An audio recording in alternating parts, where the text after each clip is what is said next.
Jessie Bates has what it takes to be one of the best defenders in the NFL, and now I think it's his time to shine. Protection is good, the throw is not. His fourth interception of the game, it's an interception touchdown.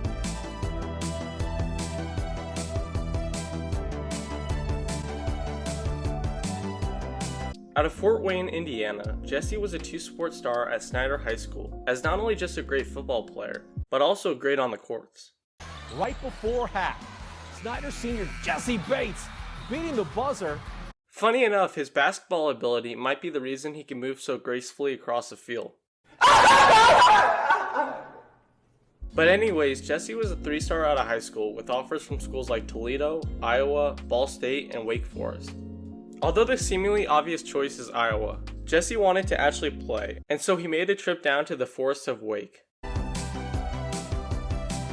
From the get-go, Jessie knew he wouldn't be able to play his first season, and so he decided to redshirt, and in the meantime get to the level he needed to be at to do his thing. As a redshirt freshman, Jessie wasted absolutely no time, with exactly 100 tackles, 4 pass deflections, 5 picks, 2 of which were for touchdowns, and a forced fumble. It's a pretty insane turnaround from someone to go from redshirting to absolutely dominating in only a matter of months. But Jessie does that kind of stuff. Nonetheless, with the pretty stellar showcase as a freshman, Jessie earned Freshman All-American and ACC Second Team honors, and upon that was motivated to up his production with potentially his last season ahead of him. Going into his redshirt sophomore year, Jessie was ready to do his thing and had a decent season with just under 80 tackles, 50 pass deflections, and a forced fumble. It may seem like such a disappointment for someone coming off of such a stellar year as a freshman, but Jessie missed 2 games with injury, and was now on the radar of all the teams that he went up against. I mean, if you know this dude is a beast, would you even throw to him? No! So that's part of the reason why his production dipped. But it didn't matter, as Jessie was ready for the next level and declared for the NFL draft.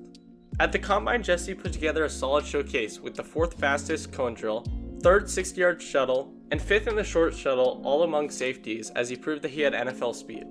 His production earned him some interest from teams like Tennessee, Pittsburgh, Detroit, and Carolina. And going into the draft, he was a projected borderline 2nd round to 3rd round pick, and a top 5 safety in his class. With the 54th pick in the 2018 NFL Draft, the Cincinnati Bengals select Jessie Bates III. Now that Jessie had earned himself a bit of a name in the ACC and put together a great performance at the combine, it wasn't as wild of a surprise for him to go 2nd round to a Bengals unit that had just been meh. Although he was a big addition to the unit, there was a veteran starter in George Loka already at the position. I really wish I didn't see that, try to erase my memory. Alright, it's gone now. Sorry if I mispronounced that. Jessie went into training camp as a backup and ended the starter, as he proved his tape at Wake Forest was no joke. Going into the season opener against Indianapolis, Jessie was looking to make an impact, and his 8 solo tackles did that as the team won 34-23, and things were just great for the former Deacon from the start. The following week against Baltimore, Jessie continued his success with 3 solo tackles, a broken up pass, and his first career interception, as the team won once again 34-23. What the heck? We do not care. Fast forward a few weeks, and against the Chiefs, Jessie came to play with the season-high 12 tackles, but it was far from enough as the team lost 45-10. Yet again, Jessie was on his A game the next week against Tampa, and recorded 6 solo tackles, 2 pass deflections, and his first pick 6 in a 37-34 win over the Bucs. Jessie continued this success for the rest of the year, but the Bengals were just not in the right place as they went 6-10, and Marvin Lewis was fired. That season, Jessie had a team record 111 tackles, 73 of which were solo, 7 pass deflections, 3 picks, and a pick 6, and upon that was ranked as a borderline top 10 safety by PFF. Now that Jessie had established himself as a solid talent, teams began to notice. Going into 2019, Jessie was motivated to continue his production, and in week 4 he recovered a forced fumble against Pittsburgh in a 27-3 loss. Fast forward to week 10 against Baltimore, where coincidentally he had his first interception of the season yet again, as the team once again lost really badly 49-13.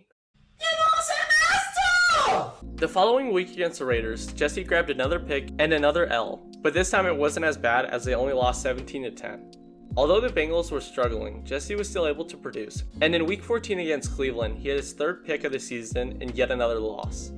To say 2019 was disappointing for Cincinnati is like saying grass is green. Oh, brother, this guy stinks! But Jessie didn't let his team struggles affect his play, with exactly 100 tackles, 9 pass deflections, and once again 3 picks. With the continued success, it was only a matter of time before Jessie broke out. And that year for Jessie was 2020, as people finally noticed his production and his nearly 110 combined tackles, career-high 12 deflected passes, and 3 interceptions earned him a spot on the All-Pro second team. Although Cincinnati has not done much since Jessie became a Bengal, Jessie has only been getting better and better, and could honestly be one of the best safeties in the NFL.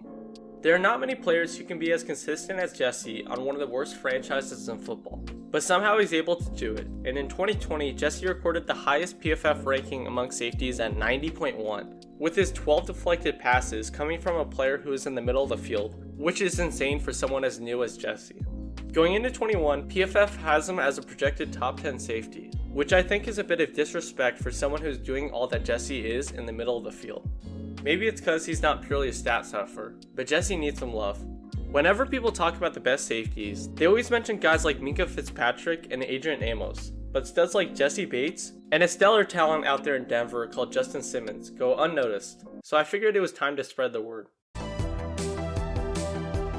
Although he struggles to wrap up and tackle runners downhill, Jessie makes up for it in his ability in the passing game. In deep zones, Jessie can hit like no tomorrow. Not only that, but he is able to lock down wide receivers with pass breakups constantly against deep threats from all over. Upon that, he can play the short to intermediate range and can use his Mighty Mouse power to discourage quarterbacks from testing him. Although he has established a great pace within his game, Jessie has a bit of an issue with his power in the passing game, as he earns unnecessary roughness an unnecessarily large amount of times. Anyways, Jessie keeps the Bengals at least not terrible with his ability to have an impact all over the field. So if he gets some talent around him, the Bengals could be legit on defense. They drafted some help, but you just never know how well they will play underneath the lights. No matter the team around him, you and I both know that Jessie will show up and ball to help Cincy in any way that he can. Jessie Bates may not be as well known as he should, but his play on the field speaks for itself, and so I hope more people hear what's going down in Cincinnati. Off play action, that one's going to be intercepted, picked off by Jessie Bates. Bates up and on the move. Thanks for watching my first video on a defensive player.